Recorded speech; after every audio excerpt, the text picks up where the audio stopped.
Hi guys, thank you for joining me again, and I'm actually going to just jump right into how to do this process because there is a lot to cover, and hopefully I don't forget anything. First off, I'm going to explain what we're going to use in this process is Egyptian blue lotus. This is a flower that has been used for thousands of years in connection with ritual work and ceremony. In ancient Egypt, they used it because they believed it helped facilitate contact during ritual with higher intelligences. By higher intelligences, what we mean now is what a lot of people call our higher self. These are elements of our own consciousness and psyche,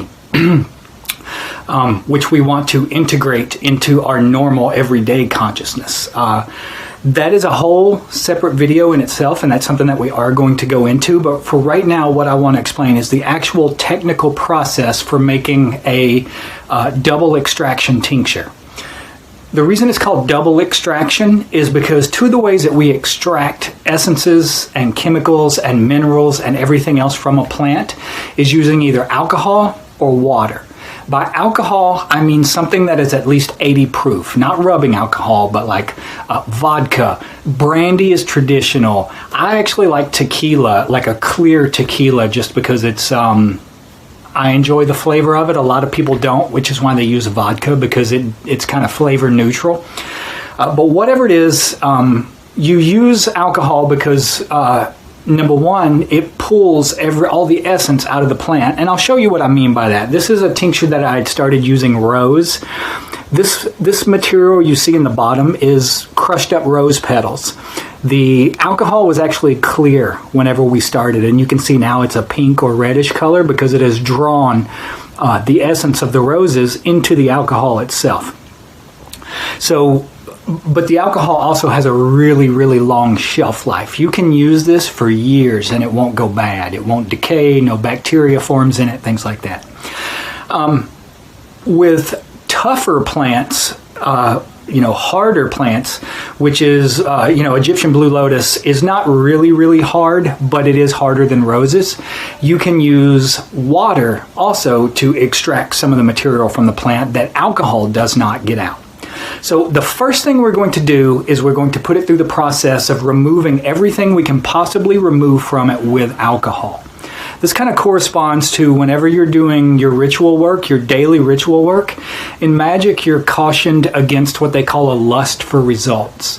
What a lust for results mean is that you are focused on the end result. You're focused on getting through the ritual. You're focused on what you think you're going to get from it, whether it's internal or external or whatever it is. You're focused not on what you're doing at the moment, but sometime in the future.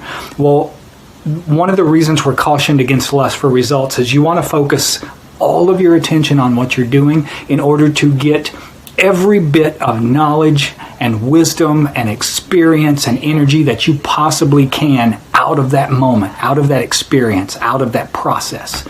And you can't do that if you're looking towards the future.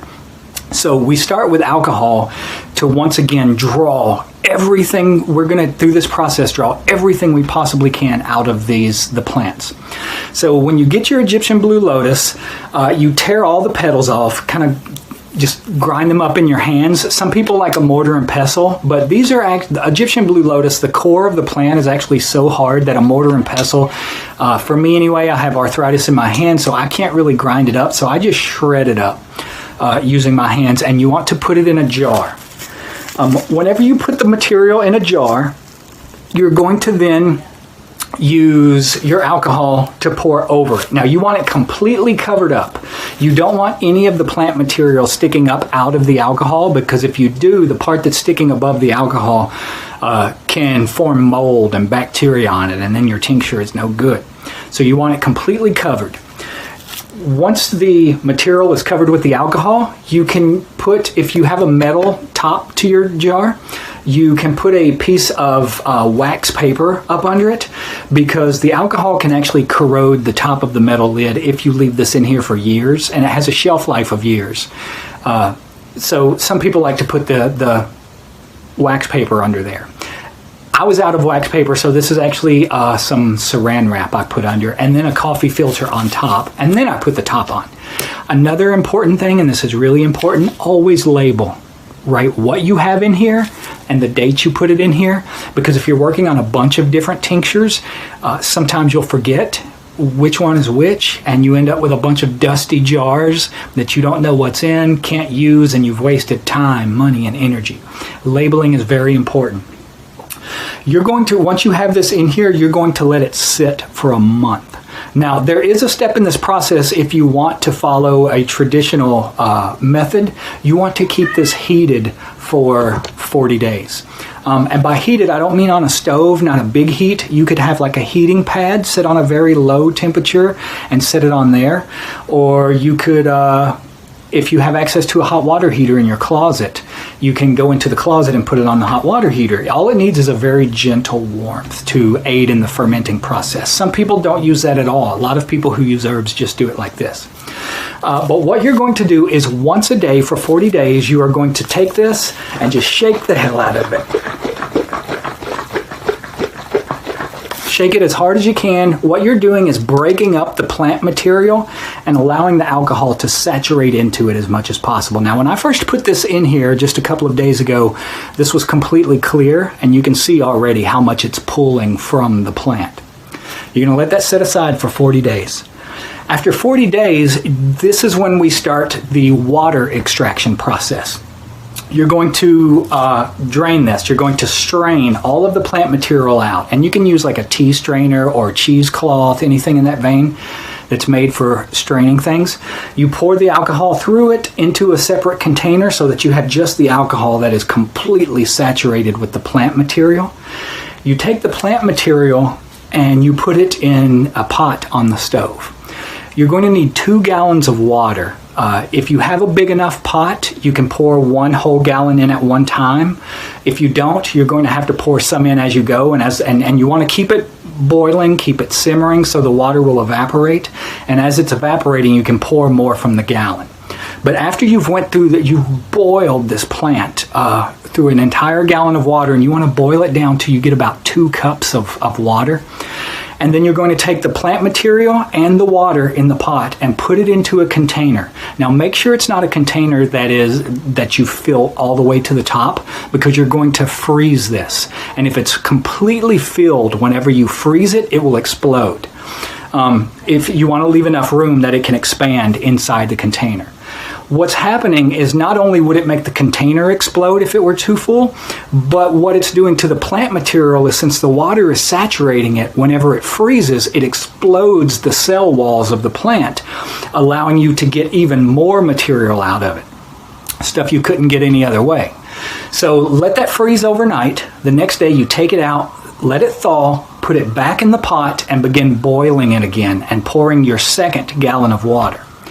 Once you've boiled it until you only have, once again, I would say probably between 1 cup and 2 cups of water left in your pot, you're going to pour it through a strainer. And what I use for a strainer are coffee filters, like cone-shaped coffee filters. You can get them at any grocery store. And you just put them in a jar, and you can attach it, with rubber bands so that it doesn't slip through, and you pour the pot with the water and the plants through here. The water will go into here, your plant material will be in the top. You can then throw that plant material away. You don't need it anymore. You have extracted through alcohol and water every ounce that there is in this plant to extract. What you're left with is just going to be dead material that you toss. Then you take that water, the little bit of water with the condensed, it'll be like you made tea out of the plant. And when you boil all the water away, you're left with a very condensed tea-like material. That you will then take and pour back into just the alcohol. So the end product, what you will have, is a tincture made of both alcohol extract and water extract from the plant. This will be an incredibly potent, powerful tincture. And I guess that's actually about it. Whenever you get ready to use it, what you're going to want to do is put it in little bottles. And again, you want to label your bottle so that you don't forget what it is.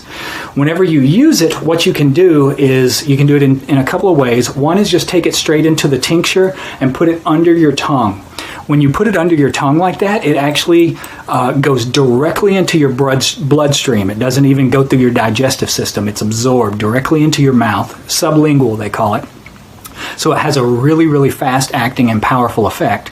Or you can just put several drops in a glass of sparkling water and drink it like that. It takes longer to get into your system like that because it has to go through the digestive process instead of directly into your bloodstream under the tongue. But that's all there is to the process. It is time consuming, but I mean, when you really get down to it, it's really easy. And for me personally, I really enjoy doing it. So I'm hoping you will too. If you're joining me on Patreon, I am going to write this process out step by step in case I've left anything out while I'm talking. So you'll be able to read it and print it out and have it next to you so that you can see as you're going through it. But I guess that's it otherwise. I hope you guys are doing very well, that you're safe, that you're happy, and healthy. Thank you so much for joining me again, and I will talk to you back here soon. Bye-bye.